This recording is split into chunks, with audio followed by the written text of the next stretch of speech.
Kijana, baba, binti, muamini Yesu leo, maana wakati tulio nao ni sasa.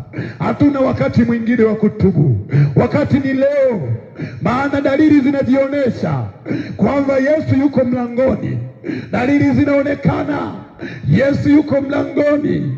Yesu yuko mlangoni jamani, Yesu yuko mlangoni jamani, Yesu anakaribia kurudi. Yesu yuko mlangoni jamani. Dalili zinajionyesha, maana ushoga sasa hivi umeongezeka, maana ufiraji sasa hivi ni mwingi, maana ukahaba ni mwingi. Watu wanadai haki, eti wanadai haki ya kuwa mashoga. Watu wanadai haki zao, eti wanadai haki ya kusagana. Hizi ni dalili za hatari jamani, hizi ni dalili zinazomrudisha Yesu, hizi ni dalili za mwisho jamani.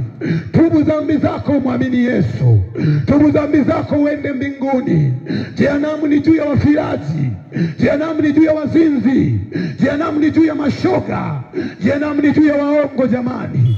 Hata uongo uende mbinguni, hata dhambi. Yesu anakuita, mwamini Yesu leo ili uweze kuwa salama.